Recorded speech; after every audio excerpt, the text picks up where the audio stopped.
Air Algérie, bagages, moins à 2 kg pour le même prix, une cliente s'insurge. Le débat autour des politiques tarifaires des compagnies aériennes et de leurs franchises bagages a récemment pris un nouveau tournant, suscitant l'indignation d'une cliente d'Air Algérie. Cette passagère assidue de la compagnie nationale s'est récemment insurgée face à une modification de la franchise bagages, qui a suscité des inquiétudes quant au rapport qualité-prix offert par la compagnie. On préférait Air Algérie pour les bagages, mais là ça a changé, on a le droit qu'à 23 kg en soute, tout comme toutes les autres compagnies, lance d'emblée l'Algérienne de France. Elle souligne que l'élément qui la poussait à choisir le pavillon national auparavant était la franchise bagages plus généreuse. Cependant, cette caractéristique distinctive a été réduite, ce qui soulève des questions quant à la compétitivité de la compagnie. La cliente déçue a poursuivi en déclarant « Ils ont baissé le nombre de kilos autorisés, mais ils n'ont pas baissé les tarifs. Air France est meilleur à l'heure actuelle que Air Algérie. » Cette affirmation soulève une question cruciale concernant le rapport entre le poids autorisé des bagages enregistrés et les coûts associés aux billets d'avion. Lorsque les compagnies réduisent la franchise bagages sans réduire les tarifs, cela peut susciter la frustration des passagers. Pour étayer ces arguments, la cliente mécontente a effectué une simulation de réservation pour un vol aller-retour entre Paris et Alger, prévu du 12 au 18 novembre. Elle a été frappée par le fait que le prix du billet chez Air Algérie était de 212 €, alors que la même franchise bagages s'appliquait à 207 € chez Air France. Cette constatation a renforcé son opinion selon laquelle Air Algérie n'offre plus un avantage concurrentiel en matière de tarification et de franchise bagages. Moins de kilogrammes chez Air Algérie. Tout ce qu'il faut savoir pour rappel, les voyageurs, habitués à choisir Air Algérie vont devoir faire face à une série de modifications substantielles qui auront un impact significatif sur leur expérience de volume après avoir annoncé la réduction de la franchise bagages en soute à 23 kg. Une autre restriction s'ajoute à la liste des changements apportés par la compagnie aérienne nationale. Désormais, les cartes de fidélité ne donneront plus droit à une allocation de poids supplémentaire, mais uniquement à l'accumulation de miles. Cette décision, qui prendra effet à partir du 29 octobre, a déjà suscité des réactions passionnées parmi les voyageurs. L'annonce de cette nouvelle restriction a été faite par un représentant d'Air Algérie, qui a confirmé que les cartes de fidélité ne permettront plus de bénéficier d'avantages liés au poids des bagages. Cette décision intervient dans un contexte où de nombreuses compagnies aériennes du monde entier révisent leur politique de franchise bagages pour faire face aux multiples défis économiques.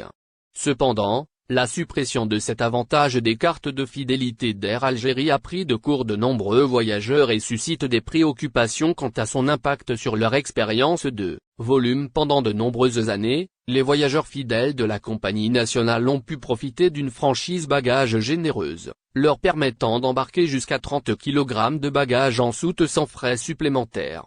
Cette politique constituait un avantage majeur pour de nombreux passagers, en particulier pour ceux voyageant fréquemment ou avec des bagages encombrants. Cependant, avec cette nouvelle restriction, la compagnie ne tiendra plus compte du statut de fidélité du passager pour déterminer le poids autorisé en soute. Il est essentiel de noter que la décision d'Air Algérie de réduire les avantages de ses cartes de fidélité intervient à un moment où la concurrence dans le secteur de l'aviation atteint des sommets sans précédent. De nombreuses compagnies aériennes rivalisent pour attirer les voyageurs avec des offres alléchantes et des avantages de fidélité, ce qui signifie qu'Air Algérie risque de perdre des clients au profit de ses concurrents si elle ne parvient pas à maintenir un niveau de service concurrentiel. En plus de la réduction de la franchise bagages de 30 kg à 23 kg et de la modification des avantages associés aux différentes cartes de fidélité de la compagnie nationale, il est également important de noter qu'Air Algérie a pris une mesure supplémentaire qui pourrait générer de l'insatisfaction parmi de nombreux voyageurs. Cette nouvelle mesure concerne spécifiquement le nombre de pièces de bagages autorisées en soute. Jusqu'à présent, les passagers d'Air Algérie pouvaient enregistrer plusieurs bagages en soute, à condition que le poids total respecte la franchise établie. Cependant, la compagnie aérienne a récemment annoncé que, à partir du 29 octobre 2023, seule une pièce de bagage en soute serait acceptée, avec un poids maximal de 23 kg.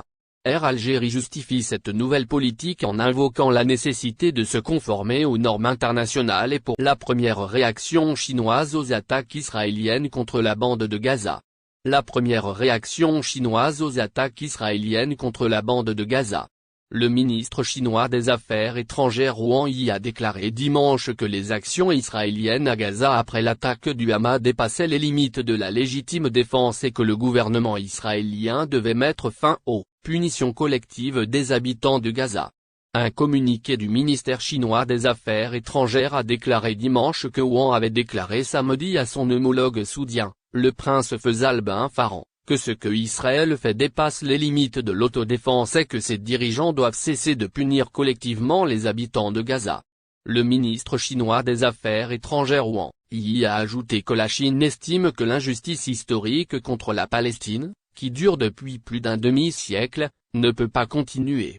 Wang Yi a souligné que les parties ne devraient prendre aucune mesure qui pourrait conduire à une escalade de la situation, appelant au début des négociations. Alors que le carnage se poursuit à Gaza, l'Occident découvre l'horreur. L'Occident découvre l'horreur. Le maître d'Israël veut se confondre avec celui du monde. Les Palestiniens lui refusent ce titre et les peuples d'Europe l'ont clairement dénoncé comme le nouvel Hitler. Une vue de la manifestation à Londres en faveur de la Palestine. Une vue de la manifestation à Londres en faveur de la Palestine. Le mur de propagande dressé par la nébuleuse sioniste et ses médias internationaux n'a pas empêché l'émergence de voix en Occident même, qui condamnent les bombardements sauvages de la bande de Gaza. Dans de nombreuses capitales européennes, les opinions publiques refusent d'être dupes et suivre aveuglément la doxa sioniste. L'unanimisme recherché par une armée d'animateurs de milliers d'émissions de télévision consacrées à Gaza n'est désormais plus de mise, à Paris, Rome, Berlin, Londres et ailleurs en Europe. Les peuples n'entendent visiblement pas créditer la thèse d'Israël. Ils voient des images et des déclarations sur d'autres supports médiatiques. Les réseaux sociaux apportent d'importantes informations susceptibles de nuancer le discours sioniste servi par les chaînes de télévision, propriété de militants sionistes déclarés et assumés. Même les régimes occidentaux qui tentent de jouer la carte de la peur pour décourager des dizaines de milliers de jeunes d'affluer vers des lieux de rassemblement pacifiques, ont lamentablement échoué, ces 2 derniers jours. Il faut dire que la sauvagerie des raids de l'armée israélienne, l'usage du phosphore et le ciblage de colonnes de transport de civils palestiniens constituent autant de crimes de guerre passibles de la Cour pénale internationale. Les opinions occidentales ne sont pas dupes. Elles connaissent les intentions du lobby sioniste international, le niveau de corruptibilité de leurs élites et l'audace dont elles font montre dans le mensonge. La fiole, censée contenir une arme biologique, brandie par le secrétaire d'État américain, Colin Powell, au siège des Nations Unies en 2003, en dit long sur la corruption de ces élites occidentales qui ont détruit plusieurs pays pour de simples histoires de commissions sonnantes et trébuchantes. Les opinions publiques occidentales ont certainement encore en mémoire la gigantesque opération de corruption où ont mouillé des dizaines de députés européens. Ces derniers ont reçu des millions d'euros pour empêcher l'autodétermination du peuple sahraoui.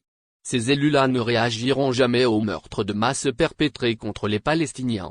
Toutes les prétendues institutions occidentales servent des régimes pourris jusqu'à la moelle, prêts à plonger leurs propres concitoyens dans la misère, plutôt que de décevoir leurs maîtres du moment. L'épisode des gazoducs, Nord Stream 1 et 2 est illustratif à bien des égards. Des Italiens et Britanniques libres se sont rassemblés, hier, par milliers dans leurs capitales respectives pour protester contre l'agression de l'occupation sioniste contre le peuple palestinien dans la bande de Gaza et en Cisjordanie occupée. Cette information n'est pas rapportée par des médias occidentaux, mais par l'agence de presse palestinienne Wafa. Ces Européens, qui aspirent à leur propre liberté, ont clairement accusé l'entité sioniste d'avoir commis des massacres contre le peuple palestinien à Gaza, et dans les villes de Cisjordanie occupées, y compris El-Code. Les manifestants ont crié au génocide contre le peuple palestinien. C'en est un effectivement.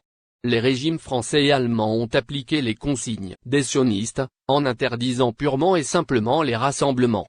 Mais en mettant la poussière sous le tapis, ils ne font que créer les conditions d'une explosion dans leur propre pays. Car les opinions publiques ne se contenteront pas d'être des spectateurs passifs. Elles le disent d'ailleurs haut et fort sur les réseaux sociaux et condamnent le discours médiatique officiel. N'oubliez pas, abonnez-vous à notre chaîne Olive News et activez les notifications pour recevoir nos publications en temps réel.